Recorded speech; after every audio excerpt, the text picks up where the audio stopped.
കർത്താവ് നിങ്ങളോടുകൂടെ, അങ്ങേ ആത്മാവോടും കൂടെ. ലൂക്കായുടെ വിശുദ്ധ സുവിശേഷത്തിൽ നിന്നുള്ള വായന. കർത്താവേ, അങ്ങേക്ക് മഹത്വം. അധ്യായം 1, 26 മുതൽ 38 വരെയുള്ള തിരുവചനങ്ങൾ. അക്കാലത്ത് ഗബ്രിയേൽ ദൂതൻ ഗലീലയിൽ നസ്രത്ത് എന്ന പട്ടണത്തിൽ ദാവീദിൻ്റെ വംശത്തിൽപ്പെട്ട ജോസഫ് എന്നു പേരുള്ള പുരുഷനുമായി വിവാഹ നിശ്ചയം ചെയ്തിരുന്ന കന്യകയുടെ അടുത്തേക്ക് ദൈവത്താൽ അയക്കപ്പെട്ടു. അവളുടെ പേര് മറിയമെന്നായിരുന്നു. ദൂതൻ അവളുടെ അടുത്ത് വന്ന് പറഞ്ഞു, ദൈവ കൃപ നിറഞ്ഞവളെ സ്വസ്തി, കർത്താവ് നിന്നോടു കൂടെ. ഈ വചനം കേട്ടവളേറെ അസ്വസ്ഥയായി. എന്താണ് ഈ അഭിവാദനത്തിൻ്റെ അർത്ഥം എന്ന് അവൾ ചിന്തിച്ചു. ദൂതൻ അവളോട് പറഞ്ഞു, മറിയമേ, നീ ഭയപ്പെടേണ്ട. ദൈവസന്നിധിയിൽ നീ കൃപ കണ്ടെത്തിയിരിക്കുന്നു. നീ ഗർഭം ധരിച്ച് ഒരു പുത്രനെ പ്രസവിക്കും. നീ അവന് യേശു എന്ന് പേരിടണം. അവൻ വലിയവനായിരിക്കും, അത്യുന്നതൻ്റെ പുത്രൻ എന്ന് വിളിക്കപ്പെടും.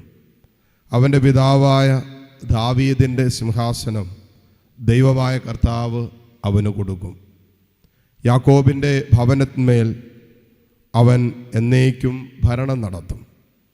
അവൻ്റെ രാജ്യത്തിന് അവസാനം ഉണ്ടാവുകയില്ല. മറിയം ദൂതനോട് പറഞ്ഞു, ഇതെങ്ങനെ സംഭവിക്കും? ഞാൻ പുരുഷനെ അറിയുന്നില്ലല്ലോ.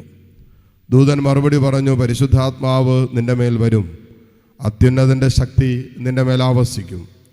ആകയാൽ ജനിക്കാൻ പോകുന്ന ശിശു പരിശുദ്ധൻ, ദൈവപുത്രൻ എന്ന് വിളിക്കപ്പെടും.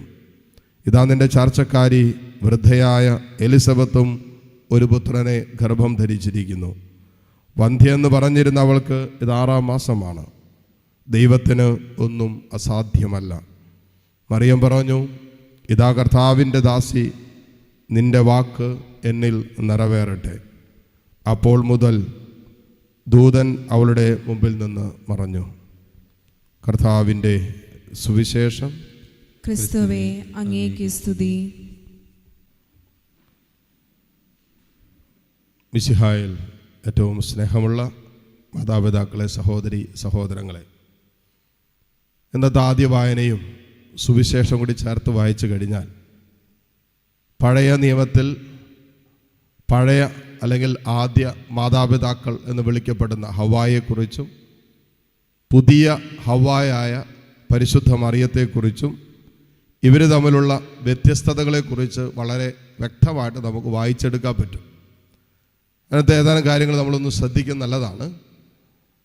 ആദ്യ മാതാവ്, ആദ്യ ഹവ്വ, അവളുടെ അനുസരണക്കേട് മൂലം പാപം, മരണം ഈ ലോകത്തിലേക്ക് വന്നു.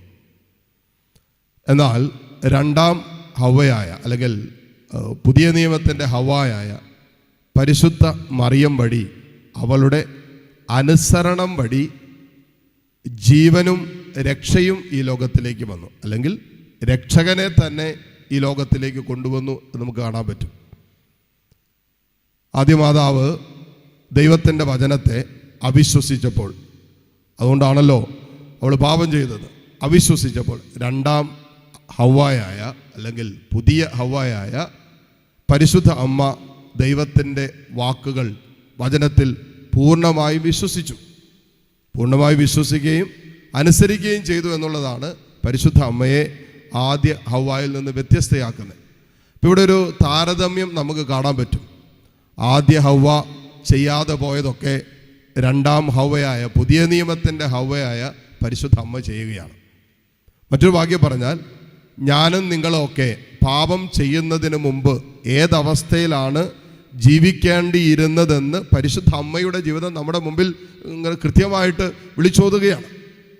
അമ്മയുടെ ജീവിതം എന്ന് പറഞ്ഞാൽ ഓരോ ക്രിസ്ത്യാനിക്കും, മനുഷ്യരായി ജനിച്ചിട്ടുള്ള നമുക്ക് ഓരോരുത്തർക്കും എങ്ങനെ വിശ്വാസത്തിലും ദൈവസ്നേഹത്തിലും ദൈവഭയത്തിലും ദൈവവചനത്തോടുള്ള അനുസരണത്തിലും പൂർണ്ണമായിട്ടും ജീവിക്കാൻ പറ്റും എന്ന് പരിശുദ്ധ അമ്മ നമ്മെ പഠിപ്പിക്കുകയാണ്.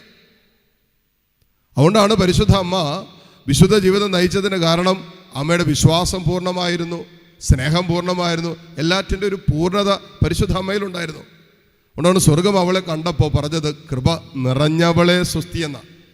കൃപയുടെ അല്ലെങ്കിൽ പകുതി കൃപയുള്ളവളെന്നോ 3/4 ഭാഗം കൃപയുള്ളവളെന്നൊന്നും അല്ല പറഞ്ഞത്. കൃപ നിറഞ്ഞവളെ നിനക്ക് സ്വസ്തി, കർത്താവ് നിന്നോട് കൂടെ.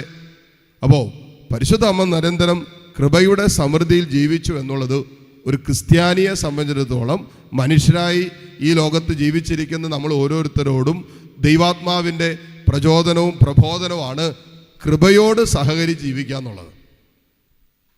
കൃപയോട് സഹകരിക്കാതെ മനുഷ്യരെ നമുക്ക് ഈ ലോക ജീവിതത്തിൽ ദൈവം ആഗ്രഹിക്കുന്ന പോലെ, ദൈവം എന്താണോ ഒരു മനുഷ്യ ജീവിതത്തിൽ സംവിധാനം ചെയ്തിരിക്കുന്നത്, ആഗ്രഹിക്കുന്നത്, അത് പൂർത്തിയാക്കാൻ പറ്റില്ല.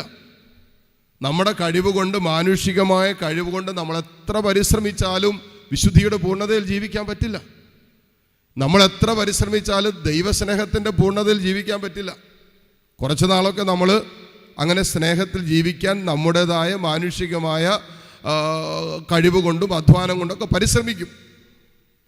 അപ്പോൾ നമ്മൾ കുറച്ച് നാൾ നമ്മളെ വേദനിപ്പിക്കുന്നവരെയൊക്കെ നമ്മൾ സ്വാഭാവികമായിട്ട്, ഓക്കെ, എന്നെ വേദനിപ്പിക്കുന്ന വ്യക്തി ഞാൻ സ്നേഹിക്കാൻ തീരുമാനമെടുത്തു, അതുകൊണ്ട് എന്ത് ചെയ്യും, നമ്മൾ സ്നേഹിക്കാൻ നോക്കും. ഒരു വട്ടം വേദനിപ്പിച്ചു, നമ്മൾ ക്ഷമിച്ചു, നമ്മൾ അതിനു മീതെ നിൽക്കുന്ന സ്നേഹം കൊണ്ട് അവരെ പൊതിഞ്ഞു പിടിക്കാൻ പരിശ്രമം നടത്തി. വീണ്ടും അവർ നമ്മളെ വേദനിപ്പിക്കാൻ തുടങ്ങുമ്പോൾ വീണ്ടും നമ്മൾ ബോധപൂർവ്വം ആലോചിക്കും, അയ്യോ, ഞാൻ സ്നേഹിക്കാനുള്ള തീരുമാനം എടുത്താണല്ലോ, ഞാൻ അതിനുവേണ്ടി പരിശ്രമിച്ചുകൊണ്ടിരിക്കുകയാണല്ലോ എൻ്റെ മാനുഷികമായ കഴിവുകൊണ്ട്. അപ്പോൾ നമ്മൾ എന്ത് ചെയ്യും, നമ്മൾ വീണ്ടും സ്നേഹത്തിൻ്റെ ആവരണം കൊണ്ട് അവർ ഏൽപ്പിച്ച മുറിവിനെ, വേദനയെ പൊതിഞ്ഞു പിടിക്കാൻ ശ്രമിക്കും. ഒരു 5-6 പ്രാവശ്യമായി കഴിയുമ്പോഴോ നമ്മൾ എൻ്റെ ക്ഷമ നശിക്കുന്നുണ്ട് കേട്ടോ എന്ന് പറയും, എൻ്റെ കൺട്രോള് പോകുന്നുണ്ടെന്ന് പറയും, എനിക്കിതൊന്നും ഇനി പറ്റുമെന്നില്ല, ക്ഷമിക്കുന്നതിനൊക്കെ ഒരു പോരട്ടെ അല്ലേ, ക്ഷമിക്കുന്നതിനൊക്കെ ഒരു പരിധിയില്ലേ എന്ന് പറയും. അതാണ് നമ്മുടെ മാനുഷികമായ അവസ്ഥ. സഹിക്കുന്നതിനൊക്കെ ഒരു പരിധിയില്ലേച്ച്, സഹിച്ച് മടുത്തച്ച, ക്ഷമിക്കുന്നതിനൊക്കെ ഒരു പരിധിയില്ലേച്ച്. അപ്പോൾ മാനുഷികമായിട്ട് നമുക്ക് പരിമിതികളുണ്ട്, നമ്മൾ അംഗീകരിക്കുന്നത്, നമുക്ക് ബലഹീനതകൾ. ആ മാനുഷികമായ ബലഹീനതകളെയും പരിമിതികളെയും ദൈവത്തിൻ്റെ കൃപയാലാണ് നമ്മൾ പൊതിഞ്ഞു പിടിച്ച് മരണം വരെ അതിനെ അതിജീവിച്ച് മുന്നോട്ട് പോകുന്നത്. അതുകൊണ്ട് കൃപയില്ലാതെ ജീവിക്കാൻ പറ്റില്ല. കൃപയോട് സഹകരിക്കാതെ ഒരു ക്രിസ്ത്യാനിക്ക് ജീവിക്കാൻ പറ്റില്ല. ദൈവം എന്താണോ എന്നിൽ നിന്ന് ഉദ്ദേശിക്കുന്നത്, ദൈവം എന്താണോ എന്നിൽ നിന്ന് ആഗ്രഹിക്കുന്നത്, അവൻ്റെ മഹത്വത്തിനായി, വിശുദ്ധിയുടെ പൂർണ്ണതയിലായി ഈ ലോകത്തിൻ്റെ സ്ഥാപനത്തിന് മുമ്പ് തന്നെ മുൻകൂട്ടി യേശുക്രിസ്തുവിൽ തെരഞ്ഞെടുക്കപ്പെട്ട നമുക്ക് ആ തെരഞ്ഞെടുപ്പും ആ വിളിയും നമ്മളിലൂടെ പൂർത്തീകരിക്കപ്പെടണമെങ്കിൽ കൃപ കൂടിയേ തീരൂ. കൃപയില്ലാതെ പറ്റില്ല. പരിശുദ്ധ അമ്മയെ സംബന്ധിച്ചിടത്തോളം ഈ കൃപയോട് നിരന്തരമായി സഹകരിച്ചവളാണ് അമ്മ. അതുകൊണ്ടാണ് പാപരഹിതയായിട്ട് അവൾക്ക് ജീവിക്കാൻ പറ്റിയത്. നമുക്കൊക്കെ പാപരഹിത ജീവിതം നയിക്കാൻ പറ്റണോ? ഒറ്റ കാര്യം ചെയ്താലേ പറ്റുള്ളൂ, ദൈവകൃപയോട് സഹകരിക്കണം. വിശുദ്ധിയിൽ ജീവിക്കാൻ പറ്റണോ? ദൈവകൃപയോട് സഹകരിക്കണം. ഇന്നിൻ്റെ സഹനങ്ങളെ അതിജീവിച്ച് മുന്നോട്ട് പോകാൻ പറ്റണോ? ദൈവകൃപയോട് സഹകരിക്കണം. ആത്മരക്ഷയെ പ്രതി അധ്വാനിക്കാൻ പറ്റണോ? നിരന്തരമായ ദൈവകൃപയോടുള്ള സഹകരണം ആവശ്യമാണ്. നമ്മുടെ അധ്വാനം ദൈവകൃപയോട് ചേർന്ന് നിൽക്കുമ്പോൾ, വചനത്തിൽ പരിശുദ്ധാത്മാവ് നമ്മളോട് പറഞ്ഞതുപോലെ, മനുഷ്യർക്ക് അസാധ്യമായത് ദൈവം നമുക്ക് സാധ്യമാക്കി തരും. അതാണ് പരിശുദ്ധ അമ്മയുടെ ജീവിതത്തിൽ സംഭവിച്ചത്. തിരുനാൾ ആഘോഷിക്കുമ്പോൾ പരിശുദ്ധ അമ്മ നിരന്തരമായി ദൈവകൃപയോട് സഹകരിച്ചതുപോലെ കൃപയോട് സഹകരിക്കുന്ന ഒരു ജീവിതം നയിക്കാൻ നമ്മെയും ദൈവം സഹായിക്കട്ടെ. ആമേൻ.